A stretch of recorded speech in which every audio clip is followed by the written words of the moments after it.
Do you think like is the fact that it's a salt and pepper shaker like would a Marie Antoinette model with the head with a removable head be enough, or does the fact that it is also a salt and pepper shaker enhance it for you? Marie, is the fact that you are enough. Yeah, not for me. She has to be multi-purpose. Or I don't want feel her. like if you are a company or an individual and you're making a Marie Antoinette thing, doesn't matter what it is, what device really it doesn't. is. If you're just making something that is like Marie Antoinette themed, the head's got to come off, right? Of Like course. you don't Yeah. make a one piece all like uniform unremovable head version of Marie Antoinette. Yeah, Because you don't have to It's- deal with the Marie Antoinette estate. You have to ask the family, is it cool if we do?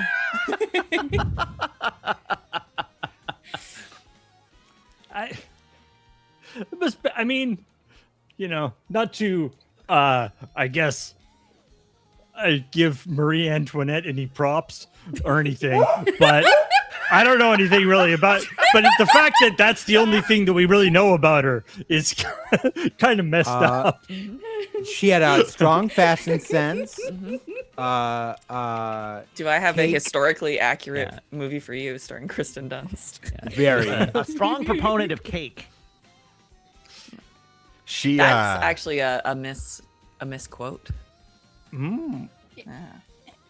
What did she actually say? Did she actually say anything, or was that just like they were spreading rumors to make her sound No terrible cake after for she you, died? pores. yeah, it was like way Yeah, she worse. didn't even want to have people have cake. Yeah.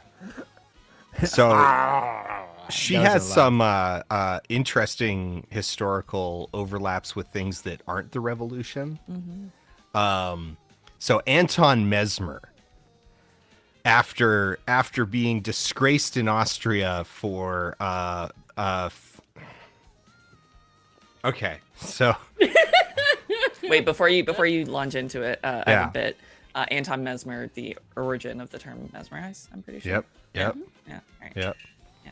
Continue. Okay, so Anton Mesmer was ultimately a grifter, but he was also a true believer in a bunch of like made up stuff that he came up with.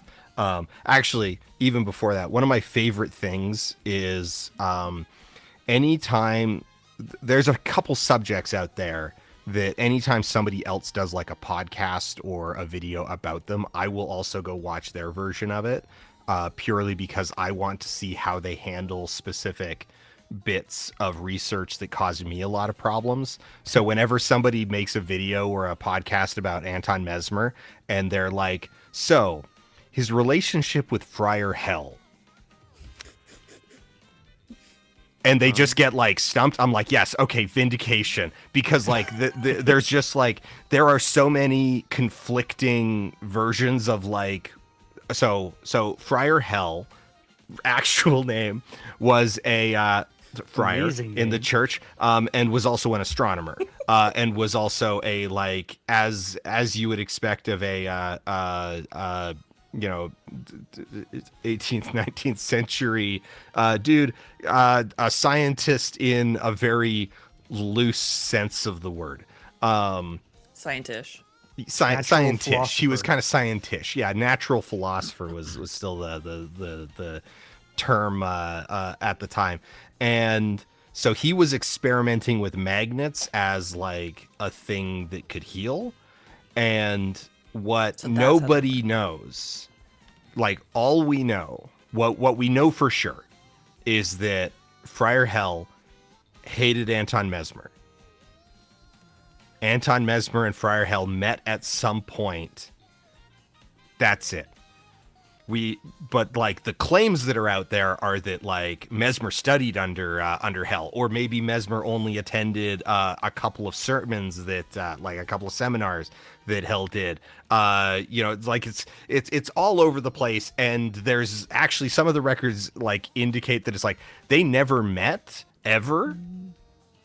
They might not have never even known each other, but critical to Mesmer's like story is he's like, I studied under Friar Hell, like the Friar, like, because he was like a big deal at the time.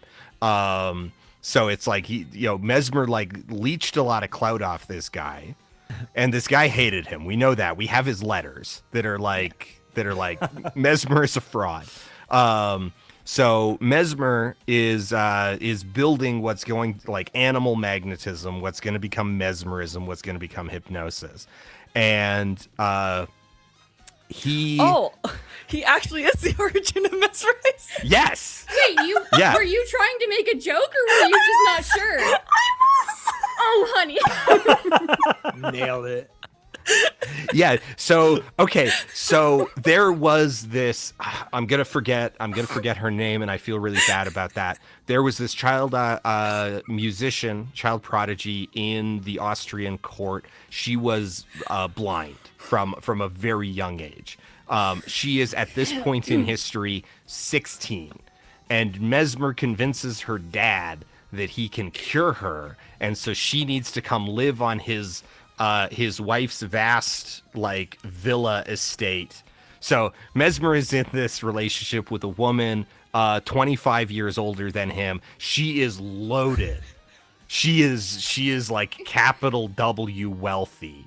Full on aristocracy, and they do not like each other. This is a marriage of political convenience. She thinks that he's like a funny little guy. He thinks that she's rich and has large assets. But like they do not like, their relationship is a sham. So he's living on like anyway, so he convinces this dad to let his 16-year-old daughter live on this like rich, live in this like walled compound for months while Mesmer tries to cure her blindness by like rubbing glass rods all over her. Yeah, that's the correct face to make. That's the correct face to make.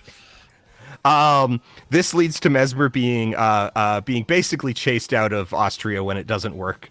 And so he relocates to Paris, where he sets up shop, selling mesmerized water, to poor people. He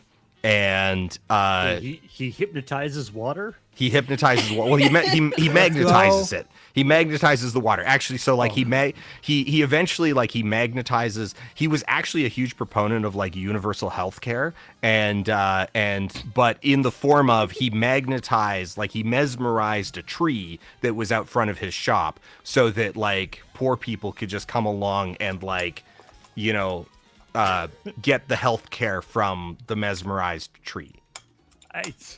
That is, I guess cheap it's healthcare. Yeah.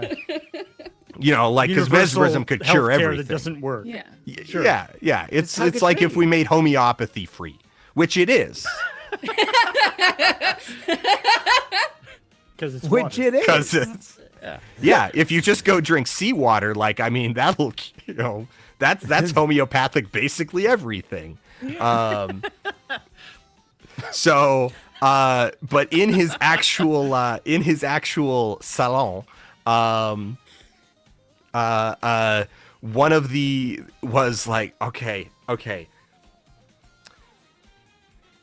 Literally every description is going to sound like a sex cult, and it is shocking that it is not one. Mesmer would walk around wearing a dark purple silk robe, in this barely lit room full of just like pillows and velvet curtains and hot tubs, and the main thing that he seemed to want to do was impress people with his ability to play the glass organ. Okay. Huh? Which is this sort of esoteric instrument that just it's like a precursor to like a harmonium. Yeah. Oh, Right. Is that like the water organ? Yeah. Like yeah. With water on glasses? It makes like the ringing, droning noises and is really difficult to play. And one of the people who became an attendee of his salon was one of Marie Antoinette's handmaids, who was then like, "Hey Marie, you gotta check this out. This glass organ is ridiculous. This glass organ, this guy, this 60-year-old guy playing the glass organ in nothing but a dark purple silk robe. You gotta go see it." So she became enamored with him and started talking him up in the court and was like, hey, husband, hey, king, we should give this guy a royal commission. And so that works for a couple years. He gets a like allowance from the crown on behalf of Marie Antoinette before Louis gets a little suspicious of all the stuff that's going on over there, and is like, all right, give me a second. So also one of Mesmer's like disenfranchised, he had like a trainee who was like actually believed in the scientific method and believed a little bit too much in the scientific method and was getting a little too scientific for Mesmer. And so Mesmer was like, no, get out. So this guy goes to the king and is like, hey, man, you got to watch out for that Mesmer guy. Like, he's probably bussing your wife. I can't prove it, but like, maybe, I don't know. You got to do something. So they put together a royal commission to investigate mesmerism. And, okay, let me find the. I love the idea. It's like, we're going to put together a royal commission to investigate mesmerism, which is actually just this one guy. Which is basically just this one guy. Yeah. It's like, we're gonna put together a commission to investigate, Daveism, because we don't like Dave. I don't Get like me the it. world's foremost expert on mesmerism. Wait.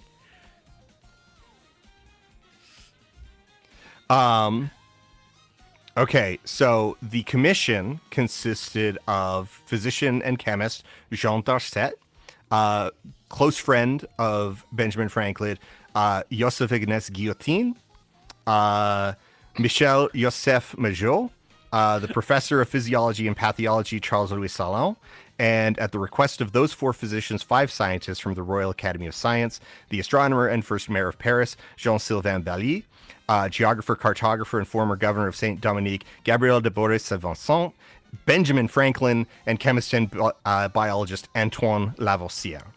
Okay, Wow. I think I know what at least one of those people is famous for. So at least one of those people, but also like the rest of them. This is Coughing Baby versus Hydrogen Bomb. Yeah, this is some serious favorite movie. heavy hitters. Oh, right. Sorry. And also Jean-Baptiste Leroy. Things didn't go so well for Mesmer after this. and then his patron had her head cut off. Happens. And With what?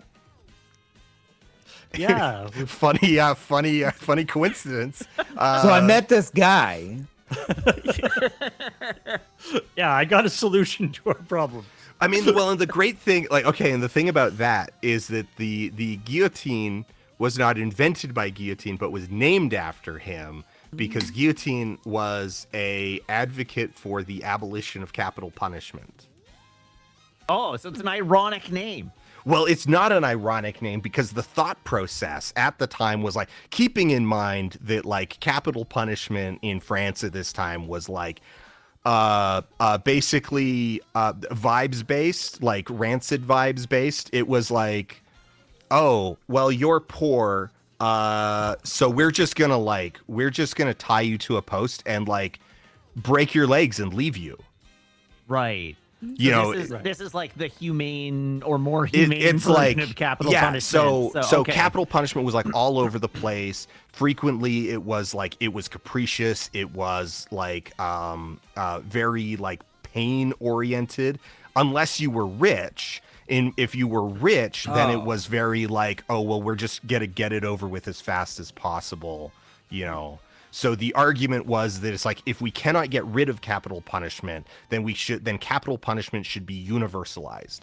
Everybody should be subject to the same thing, and that thing should be. And so, like, if everybody's going to be subject to the same thing, then the aristocracy who want to die quickly and with dignity are going to advocate for like the fastest, most painless way of doing it. And so this blade contraption, named after capital punishment abolitionist guillotine, was like the humane universal tool of execution. I feel like it would be like, I get what you guys are doing, but I'm still not super happy about this. Yeah. Would be the like, but also Jordan's figure does show that magnetism does not help Marie Yeah. Antoinette. Also, and I think those glass rods are part of Adz's collection now.